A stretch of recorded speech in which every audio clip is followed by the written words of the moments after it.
Wankawan TV1. Ini sebenarnya perseteruan antara rakyat dan raja ini. Iya, betul. Jadi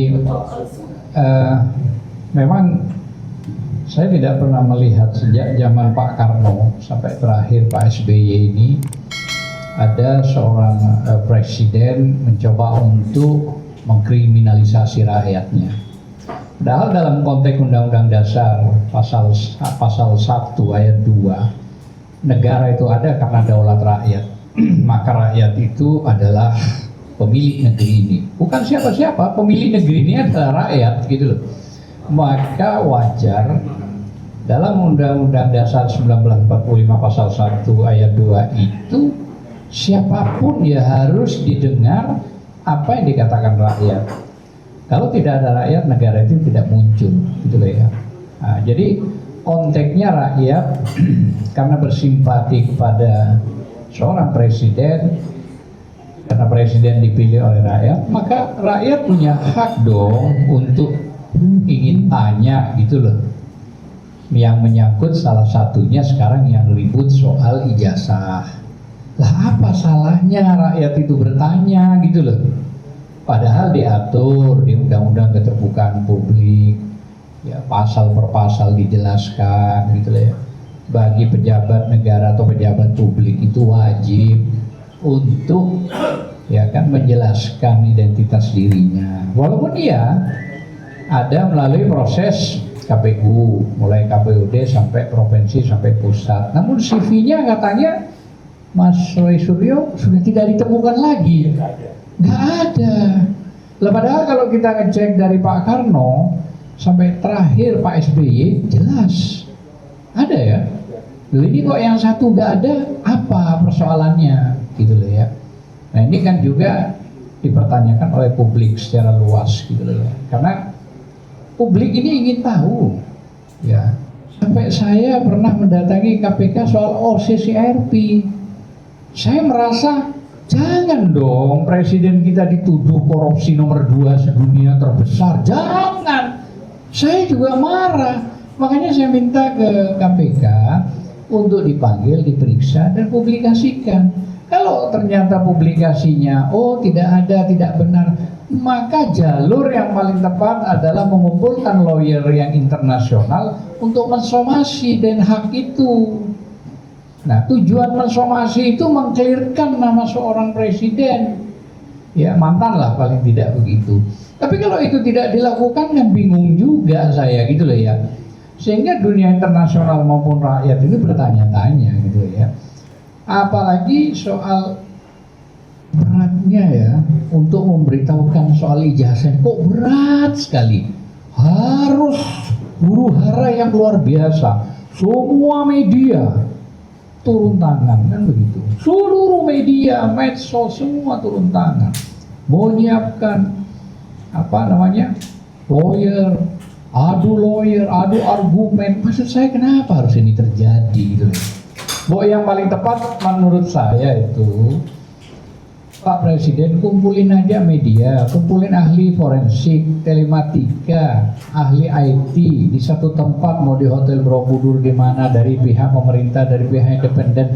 Ini loh ijazah saya, ini loh skripsi saya, ini loh waktu dokumen saya KKN, ini dokumentasi saya, ini dosen-dosen yang pernah ngajar saya, ini dosen pembimbing saya walaupun pernah meninggal sempat ada dokumentasi. Terakhir wisuda waktu saya nunduk misalnya di ini, artinya itu bagian dari dokumentasi. Biarkan saja para ahli-ahli itu baik pemerintah maupun pihak swasta itu independen mempelajari secara fair. Setelah terbukti ternyata itu bagus, benar, asli, peringatkan, hei Bang Roy, hei Sianipar, Kurnia, Fadila, aku kasih waktu ya 3 hari untuk minta maaf. Kalau tidak, aku lanjutkan prosesnya. Tapi kalau ada kebenaran terbukti asli, gitu loh maksudnya. Nah ini kan enak, gitu loh maksud saya. Begini ini terbuka, gitu loh. Rakyat senang, gitu loh ya. Dan saya kira kalau itu benar-benar full asli, Mas Suryo, Mas Yanifa, Dr. Tifa, Mbak Kurnia, Fadila, Bang Egy dan semua. Saya kira nggak ada masalah tuh suwon kok. Main silaturahim, kira-kira begitu kan? Kalau benar itu asli termasuk nanti pendukung MC-nya ada Mas Edi, nggak repot, gitu loh. Oke. Saya kira itu aja. Terima kasih. Assalamualaikum warahmatullahi wabarakatuh. Waalaikumsalam warahmatullahi wabarakatuh. Sebetulnya kalau urutan duduk, ini selanjutnya Mas Roy, tapi saya mau simpen dulu karena ini suka jeger di ujungnya. Kita loncat ke paling ujung juga ya, ke Mbak Kurnia Trihoyani. Monggo. Bismillahirrahmanirrahim. Assalamualaikum warahmatullahi wabarakatuh. Ayahanda kami yang kami cintai, para jenderal purnawirawan yang luar biasa, yaitu Bapak Slamet Prabowo, masih ada di situ ya? Prabowo Slamet Subianto, ini mengingatkan dengan presiden kita hari ini ya. Kemudian Bapak Farul Rozi yang makin hari makin tampan nampaknya ya. Ada Bapak yang selalu ada dalam perjuangan, Bang Said Didu. Kemudian ada Pak Nur Sam juga ya yang menjadi inisiator dari acara ini. Kemudian ada kakak saya juga yang senantiasa mendampingi kami dalam perjuangan ini luar biasa bolak-balik Jakarta Bandung, yaitu Bang Rizal Fadilah. Dia komandan kami pada saat kami di Jogja dan Solo ya. Nah, kemudian tentu saja civil society yang lainnya yang mohon maaf tidak saya sebutkan satu persatu, serta para pengacara ya. Dan satu lagi nih Bapak kami yang juga sangat saya kagumi dari muda, Bapak Sri Bintang Pamungkas. Ini beliau ini inspirasi begitu ya bagi kita. Saudara-saudaraku sekalian, dalam tayangan acara interupsi tadi malam, saya sempat beretorika ya dengan mengatakan bahwa dalam sistem yang kuat, orang jahat itu dipaksa untuk menjadi baik. Tapi dalam sistem yang lemah, orang baik pun dipaksa untuk menjadi jahat. Saya ingin mengatakan apakah totally terjadi seperti itu di Indonesia, saya tidak tahu. Akan tetapi yang dirasakan itu simptom atau gejala yang sangat keras ya. Ada satu kondisi di mana saya melihat norma-norma aturan itu dilanggar secara telanjang. Dan itu makin kami rasakan setelah kami mendapatkan status sebagai terlapor pada hari ini. Tadinya hanya berupa pendengaran, dengar-dengar dari orang begitu. Nah, tapi sekarang benar-benar merasakan. Saya ingin mengatakan demikian ya, tidak bermaksud untuk against atau menantang, tapi kita pada hari ini sedang belajar atau berpersepsi begitu. Ini harus dibicarakan, bukan soal takut atau tidak takutnya masuk penjara, tetapi mengapa kita harus masuk penjara kalau tidak harus masuk penjara? Ya, yang harus masuk penjara itu adalah orang yang merupakan kriminal. Penjara itu bukan tempat orang yang punya tujuan yang berbeda. Tujuan saya adalah hidup sebagai seorang bangsa Indonesia, menjadi rakyat yang baik, serta berguna bagi dunia dan akhirat saya. Sedangkan orang itu bertujuan untuk memperkaya diri, membuat generasinya menjadi dinasti, serta memperkaya dirinya dan kroninya. Jadi saya kira dialah yang harusnya masuk penjara, bukan kita atau kami. Ya, nah oleh karena itu, ini tidak bisa hanya menjadi sebuah wacana, tidak bisa menjadi sebuah angan-angan. Ya, saya sedang ingin mengatakan keheranan saya, apa yang sedang terjadi pada orang ini sehingga dia begitu kuat dan perkasa. Ya, apakah ini soal relasi uang semata dan relasi kuasa? Mungkin saja, akan tetapi mengapa kita tidak meniru orang-orang yang hidup di masa lampau, yang hari ini kita menyebut mereka sebagai the founding father, yang kita sebut mereka sebagai pahlawan. Sebenarnya kita punya kesempatan untuk menjadi pahlawan di setiap masa. Nah, oleh karena itu saya tidak mau berpanjang-panjang ya. Saya ingin mengatakan dari klarifikasi saja sudah aneh. Klarifikasi itu tidak sama dengan panggilan. Harusnya bentuknya adalah ya klarifikasi. Jauh lebih santai, benarkah ini seperti ini Bu? Kami ingin tahu begitu. Hasilnya jangan paksakan untuk menjadi penyidikan begitu. Nah, ini seperti sebuah pesanan, dan tadi malam mungkin bagi ada yang menonton ya, saya sampai menyudutkan seorang peserta daripada program interupsi tersebut dengan karena dia sendiri yang keceplosan ya, kesannya dia itu adalah jubirnya kepolisian atau malah kayak keluarganya polisi begitu. Dan saya kira sebagai pengacara dia sudah banyak melanggar etika dan adab. Padahal adab dan etika itu ada di atas hukum, ya. Nah, jadi saya bukannya sok pinter, bukan sok berani, bukan. Natural saja. Jiwa saya memanggil bahwa ini harus dilawan, begitu, ya. Allahu Akbar. Allahu Akbar. Nah, Bapak Ibu sekalian, saya kira perjuangan ini tidak perjuangan kita semata. Siapalah kita, begitu ya. Ini sekali lagi bukan soal takut atau tidak takut, tapi soal unity, persatuan. Nah, hari ini saya mau mengatakan kami tidak pernah kecewa dengan TNI, ya. Itu sejarah membuktikan TNI ada selalu bersama kami, even sekarang purnawirawannya. Nah, oleh karena itu selain kita bicara, saya inginkan bapak-bapak kami yang tercinta, Pak Slamet, kemudian Pak Farrozi, mohon Pak, berikan kami sebuah pencerahan. Sebenarnya negara ini kalau seperti mapping itu, kita ini berada di mana begitu, kekuatan seperti apa, dan ada orang yang pernah berkuasa yang hari ini masih cawe-cawe ini, kira-kira bagaimana cara mengatasinya, ya? Karena ada indikasi-indikasi kejahatan itu, seperti jejak-jejak korupsi yang dilakukannya, ya, baik korupsi jabatan, korupsi dokumen, korupsi uang dan sebagainya. Dan bagaimana cara mengatasinya? Karena orang ini harus segera kita katakanlah atasi demi bangsa dan negara ini. Kami sangat mohon nasihat dari Bapak nantinya. Ya, untuk salah satunya jangan sampai 12, 15 atau 100 nanti ini seenaknya saja dikriminalisasi. Ya, demikian, terima kasih. Assalamualaikum warahmatullahi wabarakatuh. Waalaikumsalam warahmatullahi wabarakatuh. Tepuk tangan meriah buat Ibu Kurnia Triroyani yang bukan berani, bukan sok berani, tapi natural aja dan memutuskan ini harus dilawan. Oke. Oh, buat Om Al-Katiri saya kasih tugas.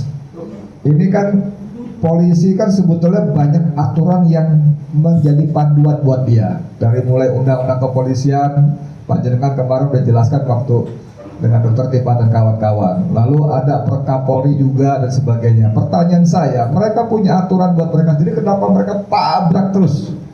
Itu kenapa sih? Apa merasa mereka super body, tidak ada yang mampu menandingi, mengawasi atau bagaimana? Monggo silakan. Ya, bismillahirrahmanirrahim. Assalamualaikum warahmatullahi wabarakatuh. Terima kasih saya diundang kemari sehingga bisa berbagi lah. Karena saya juga di lapangan juga di sebagai lawyer yang mana mengikuti semua proses. Pertama-tama, kalau menurut saya terlalu ringan itu melanggar Perkap. Menurut saya Undang-Undang Dasar 45 konstitusi kita dilanggar. Baik oleh kepolisian, baik oleh UGM maupun oleh KPU. Karena jelas di pasal 28F itu jelas bahwa semua warga negara setiap pengguna berhak untuk berkomunikasi, mendapatkan informasi, bahkan mengakses informasi publik. Dan itu aplikasinya, juklaknya itu di Undang-Undang Keterbukaan Publik. Itu jelas, yaitu Undang-Undang 14 tahun 2008. Itu jelas mengatakan pasal 1 ayat 3, karena saya suruh bicara undang-undang, tapi ini untuk bukannya untuk berdialog undang-undang, tapi memberikan informasi.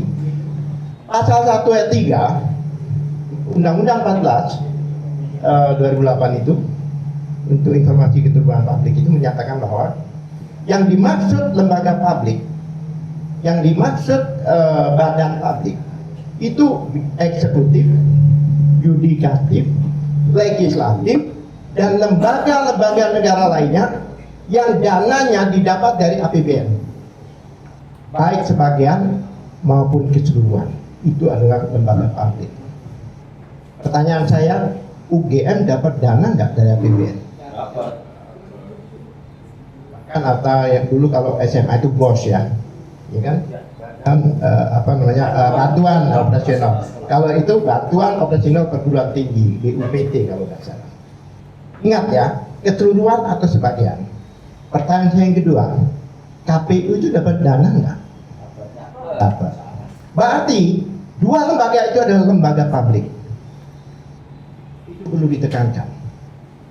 Oleh sebab itu, di pasal 2 di undang-undang itu sendiri menyatakan bahwa yang dimaksud badan publik, informasi publik, dokumen publik adalah dokumen terbuka yang dapat diakses oleh siapapun juga.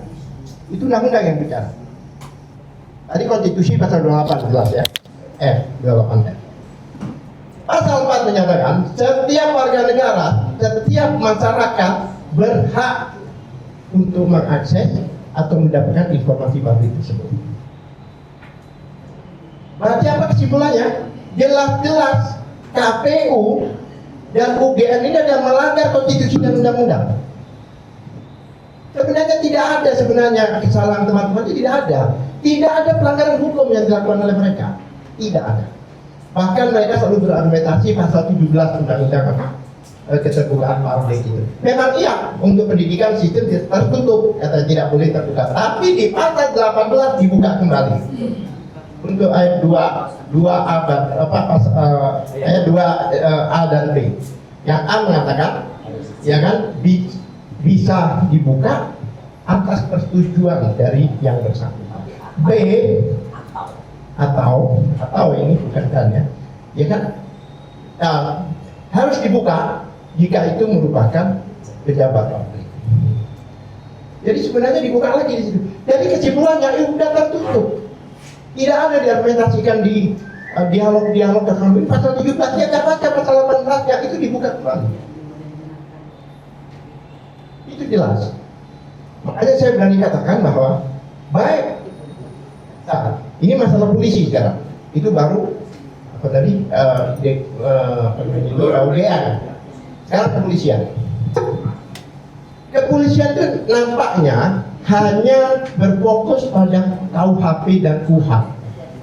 Nampak. Dia lupa bahwa ada undang-undang lain, yaitu Undang-Undang Nomor 31 Tahun 2014, yaitu tentang adalah perlindungan saksi dan korban. Saksi dan korban. Di situ jelas pasal 10-nya menyatakan jika ada yang melaporkan lebih dulu, jika ada yang mengadukan lebih dulu, maka tidak boleh dilaporkan balik. Undang-undang yang berbicara, bukan kata saya, kata undang-undang. Siapa yang nggak boleh dilaporkan? Satu pelapor, dua saksi-saksi yang dipercaya. Tapi di situ ada dengan itikat baik, jangan lupa itu dengan itikat baik. Oke, sekarang saya buka itikat baiknya. Pada saat Egy Sujana dan teman-teman membela Bambang Tri dan Gus Dur, yang seharusnya jaksa menghadirkan itu karena mereka bilang siapa yang menuntut dia harus menunjukkan. Itu tapi tidak ditunjukkan. Bahkan saya dengar hanya kopinya, tidak ada aturan. Dalam persidangan menunjukkan kopinya tidak ada aturan. Memang kadang-kadang dileges tapi harus dibawa aslinya.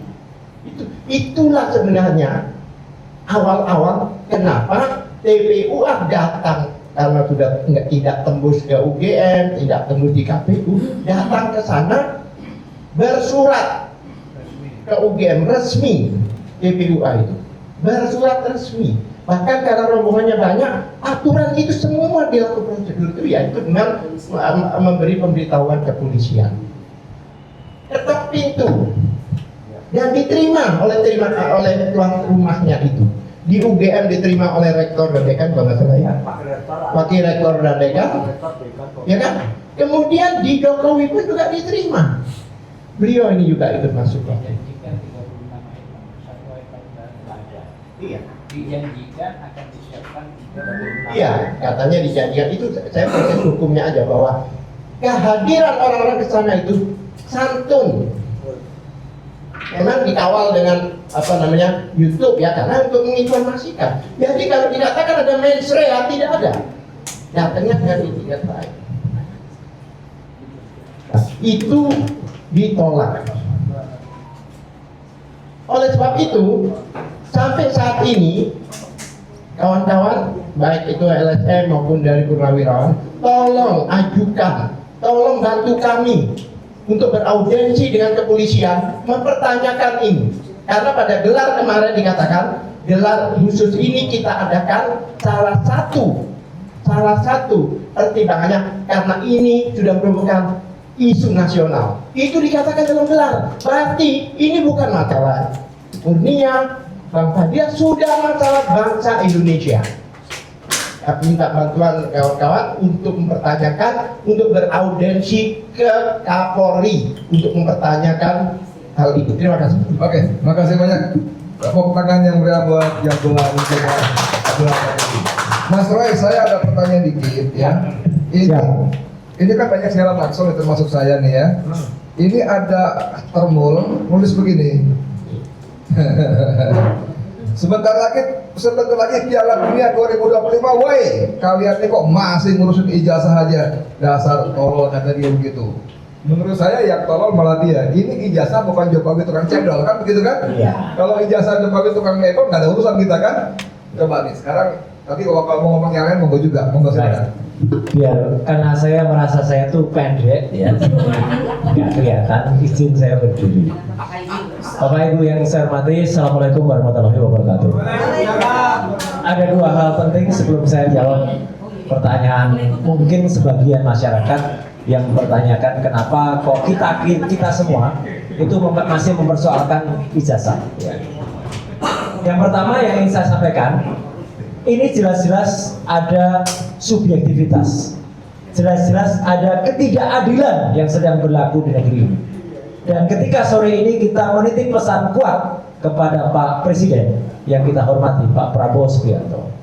Harap diketahui bahwa sekarang di bawah pemerintahan Pak Prabowo terjadi ketidakadilan dan itu nyata. Makanya kita minta Pak Prabowo kenapa harus tahu, kenapa harus turun tangan. Karena jelas sekali, satu contoh yang sangat menyolok. Ketika Pak Egy Sujana melaporkan ke Barreskrim, kita sudah tahu 9 Desember 2024 waktu itu, dan saat itu prosesnya lambat sekali. Dan ketika kemudian itu masuk hanya sebagai dumas atau pengaduan masyarakat. Dan ketika kemudian ada laporan tanggal 30 April 30 April betul, di Polda Metro Jaya baru yang ada di Barreskrim kelihatan didekatkan. Dan ketika itu kita tidak bisa menduga kesehatan dari Pak Egy waktu itu sedang kurang baik. Beliau dirawat di sebuah rumah sakit di Malaysia. Dan saat itu Barreskrim mengundang Bang Egy untuk didengarkan selaku pelapor. Beliau memang tidak mungkin datang karena ada di rumah sakit. Kita tahu semua, ada fotonya banyak beredar, sedang ada selak infus dan lain sebagainya. Keterangan dokter juga ada dan jelas lah kalau itu bukan main-main. Ternyata apa? Barreskrim malah menyebut Bang Egy Sujana mangkir. Kemudian itu disampaikan pada saat konferensi pers di Barreskrim tanggal 22 Mei. Dipanggil 2 kali mangkir, maka itu sama saja dengan mengabaikan atau mereka Barreskrim itu merasa ini tidak serius. Jadi ini sangat-sangat menyakitkan bagi kita. Saya memang tidak terkait langsung dengan TPUA, tapi saya adalah termasuk salah satu saksi atau ahli yang nanti akan dimintai bantuan oleh TPUA, sehingga saya pun berempati dan bersimpati terhadap teman-teman TPUA yang dikriminalisasi. Saya katakan TPUA dikriminalisasi karena ternyata saya dengar ketika didengar keterangan di Barreskrim malah ditanya status badan hukumnya apa, kemudian ditanya lagi akte pendiriannya dan lain sebagainya. Nah, kejadian yang sangat mencolok terjadi 2 hari yang lalu ketika ada seseorang bernama Joko Widodo yang waktu itu juga sama-sama dengan Bang Egy. Dia sudah melapor di Polda Metro Jaya, tapi ketika melapor tanggal 30 April itu langsung terbit yang namanya LP, langsung terbit yang namanya surat perintah penyelidikan. Ini luar biasa. Sedangkan yang satunya TPUA itu masih bersifat dumas. Yang lebih mencolok lagi, ketika kemarin diperiksa Joko Widodo yang 2 hari juga sebelumnya teriak-teriak dengan sangat lantang di sebuah kongres partai gajah. Partai gak punya ijazah itu, ya.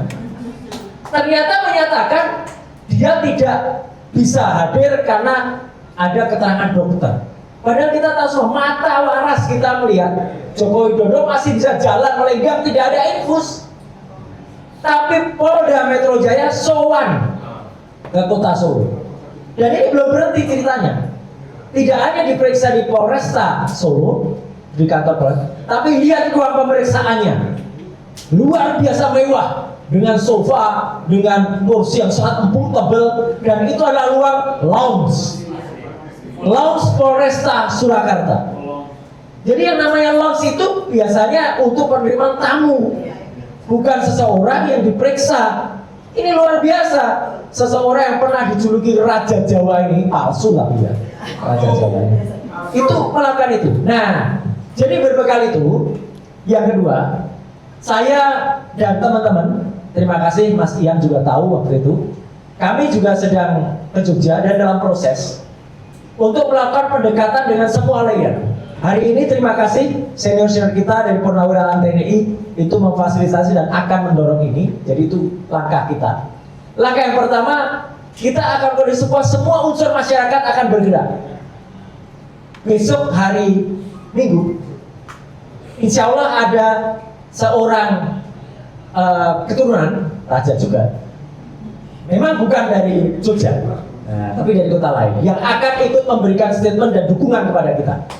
Ya, itu kita pakai pendekatan adat istiadat budaya.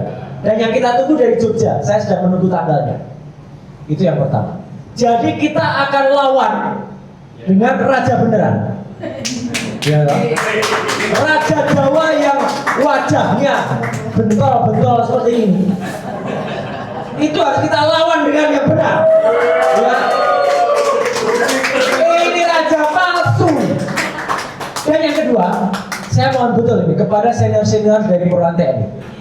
Baru beberapa jam yang lalu, saya bocorkan RRT. Nah, yang satunya R-nya mungkin bukan respon.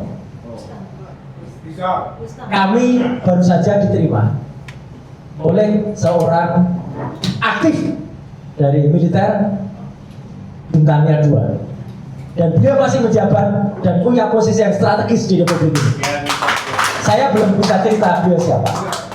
Kami diminta TNI, kami diminta presentasi, dan presentasi yang kami sampaikan itu adalah presentasi persis seperti yang ada di gelar perkara Barreskrim, tapi sudah kami update dengan temuan ijazah-ijazah yang kami terima dari kakak-kakak angkatan. Beliau insya Allah akan mencoba juga, jadi selain purnawirawan, beliau akan mencoba menyampaikan masukan ini karena beliau ini menjabat sebagai seorang yang punya kedudukan posisi penting di Republik ini. Ya, strategi. Saya mohon maaf demi keamanan kami semua, tapi RRT-nya sudah saya sebut ya. Gak apa-apa ya, jadi RRT ya gitu. Lu R yang satu kan ada di Jogja. Betul, ya Mas Ian ya. Tapi R yang ini ada di Jakarta. Nah, siapa itu? Jadi teman-teman semua, aktivis semua, mari kita terus berpegang tangan. Mari kita terus bergandengan tangan. Saya jujur saja, bisa jadi di antara kami-kami ini, di antara kita-kita ini, tentu nggak ada yang sempurna. Pasti ada yang sedikit slack atau apa. Tapi saya juga berusaha betul untuk terus menjalin kebersamaan. Jadi mohon maaf kalau saya kadang-kadang saya pas gak bisa datang kayak kemarin di Nusantara TV, bukan Garuda TV, saya langsung waktu itu minta tolong Pak Al-Khatimi. Gitu. Mungkin di antara tim besar, loh kan tim besar juga sudah sering muncul di TV One. Jadi gantian, gitu lah maksud saya. Ya, jadi kita tetap terus kompak. Dan itu jawaban saya Bang Edi. Kenapa kita terus tetap mengulik soal ini sudah ada Piala Dunia? Kita masih waras, Mas. Itu jawabannya. Jadi kalau kita masih waras, tentu saja kita masih bisa berpikir kritis untuk apa? Menyoal soal subjektivitas tadi, menyoal soal diskresi yang digunakan secara tidak tepat oleh rekan-rekan kepolisian, menyoal soal ketidakadilan yang terjadi di rezimnya Pak Prabowo sekarang. Jadi kita ini demi mengamankan Pak Prabowo, gitu loh. Jangan sampai nanti tuduhan di luar, justru di pemerintahnya Pak Prabowo itu setidaknya ada 3 yang dikriminalisasi. Yang pertama adalah ulama, karena dari 12 orang itu ada 3 klaster.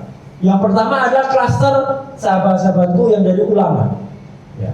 Yang kedua klaster peneliti, kami bertiga. Dan yang ketiga klaster media, kayak Mas Ian dan kawan-kawan ini, Mas Ian, Babe Aldo, Pak Abraham Samad termasuk klaster media. Ya. Dan juga Bang Babe Aldi. Itu sangat buruk sekali bagi negara, dan itu akan sangat tercatat nanti dalam laporan kita yang kita sampaikan secara internasional. Kalau Indonesia di rezim ini justru malah mengkriminalisasi media, peneliti, dan ulama. Jadi itu yang harus kita lawan. Jadi saya juga berterima kasih semalam Bu Kurnia ini sangat cerdas sekali, luar biasa, melawan orang ya sebenarnya orang itu harus masuk loh, harus dieksekusi dia tuh masih harus masuk 1 tahun 6 bulan dalam sebuah perkara yang sudah inkrah. Tapi dan saya mendengar fitnah ya, saya mendengar dengan sangat kejam sekali semalam. Tujuan mereka tuh satu, memenjarakan kami semua. Padahal ini jujur ya, saya jujur saja. Kalau dugaan kami, ya saya tadi tanya oleh Pak Jenderal itu ya tadi siang itu sebelum Jumatan, Mas, kalau Anda tujuan Anda memenjarakan Pak mantan Presiden nggak? Saya jawab sejujurnya, demi Allah, Bapak dan Ibu semua, kami hanya ingin kejujuran saja. Ya, ijazah itu palsu, skripsi itu palsu, udah itu saja. Perkara dia mau diapakan, saya serahkan kepada para teman-teman hukum. Itu aja. Nggak ada kepentingan kami untuk memenjarakan dia. Tapi kalau memang akibat hukumnya harus penjara ya sudah. Gitu. Jadi ya itu tanggung jawabnya, gitu Pak Edi. Jadi artinya, insya Allah Bapak dan Ibu kita masih waras untuk terus berteriak. Dan sekali lagi terima kasih untuk semuanya. Nanti malam insya Allah saya bersama Mas Ahmad Rosinudin bersama melawan dari sana ada Damanik ya, kemudian ada juga Rifai ya, dan ada orang di tengah tapi moga-moga nggak terlalu ke tengah ya, yaitu siapa namanya, pengamat sosial yang kemarin sering muncul. Nanti malam ada di Kompas TV jam 8:30 2 arah. Jadi sekali lagi terima kasih untuk semua media yang terus membersamai, dan insya Allah kita terus bersama karena kita percaya kita bukan yang disitakan Allah Subhanahu Wa Taala selalu bersama kita. Dan terima kasih. Wassalamualaikum warahmatullahi wabarakatuh. Kita lawan Raja Jawa ini. Woi, Raja Jawa kita lawan. Palsu. Raja Jawa palsu. Oke. Palsu. Terima kasih Mas Roy. Sekali lagi pos yang mulia buat Roy Suryo. Sedikit lagi tuh, 2 detik ya. Pernyataan sikap aktivis civil society dan forum purnawirawan prajurit TNI, hentikan kriminalisasi aktivis. 1. Bahwa isu dengan ijazah dugaan ijazah palsu Joko Widodo terus menggelinding, bahkan terasa semakin gaduh. Dia sendiri tidak memiliki kesadaran untuk menunjukkan ijazah tersebut ke hadapan publik, apalagi kesediaan untuk menguji keasliannya. 2. Patut diketahui bahwa ijazah palsu saudara Joko Widodo dimulai karena adanya dugaan skripsi saudara Joko Widodo adalah palsu. Dengan demikian dapat dipastikan ijazah saudara Joko Widodo adalah palsu. 3.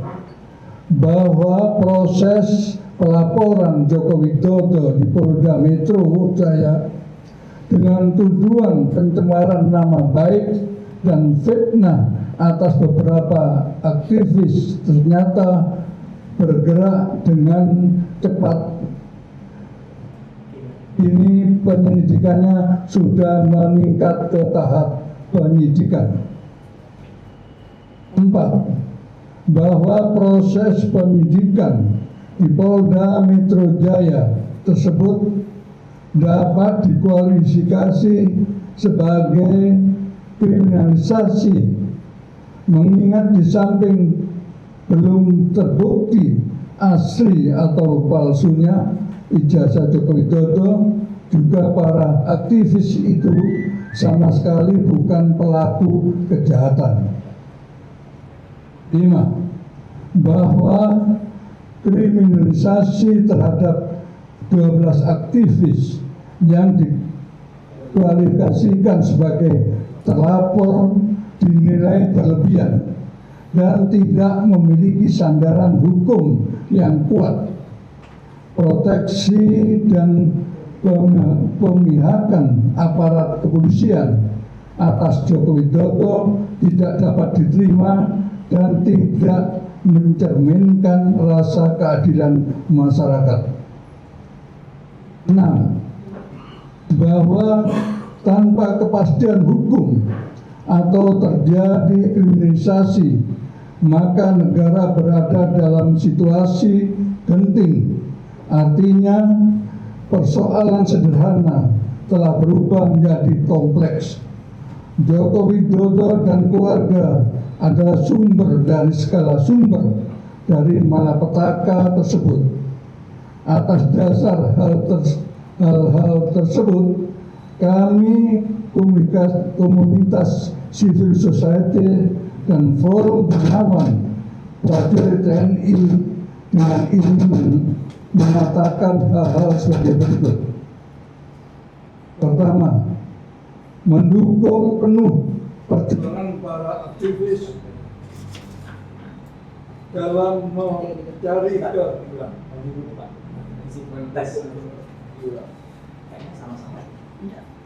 Cek situ.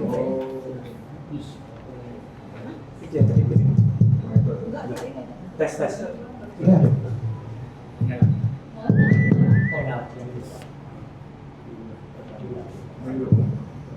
Pertama, mendukung penuh perjuangan para aktivis dalam mencari kebenaran atas dugaan ijazah palsu Joko Widodo dan siap membersamai seluruh proses penegakan hukum.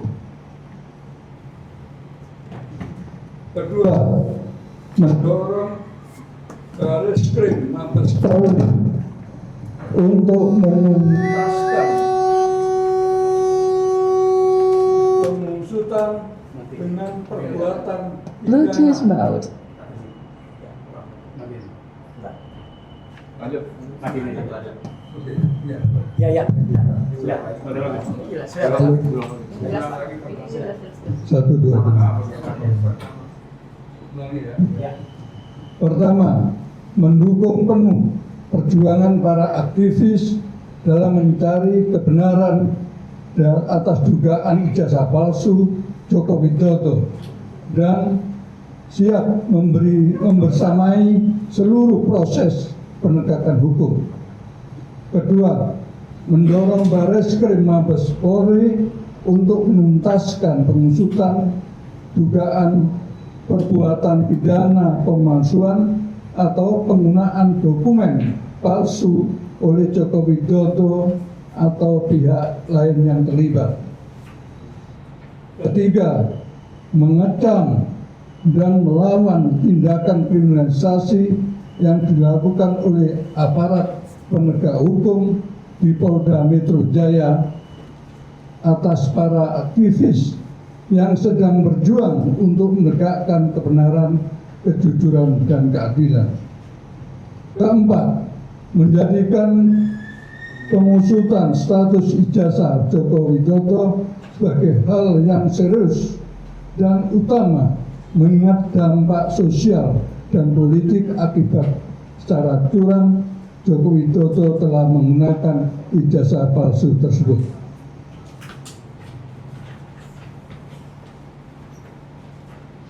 Kelima, menghimbau elemen civil society dan purnawirawan TNI lainnya untuk bersama-sama berkontribusi dalam perjuangan memulihkan kedaulatan rakyat dan kedaulatan hukum yang kini telah tercabik-cabik.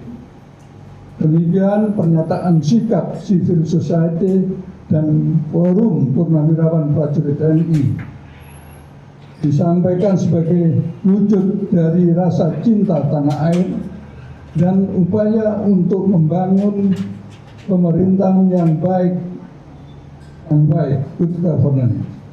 Semoga Tuhan Yang Maha Esa senantiasa memberikan, memberkahi dan memudahkan serta menolong bagi suksesnya perjuangan ini.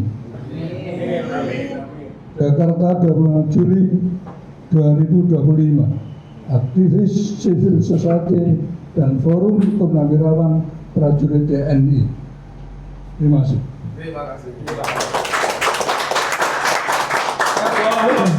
Untuk tetap di tempat, Pak, Bapak Ibu untuk tetap di tempat karena kita langsung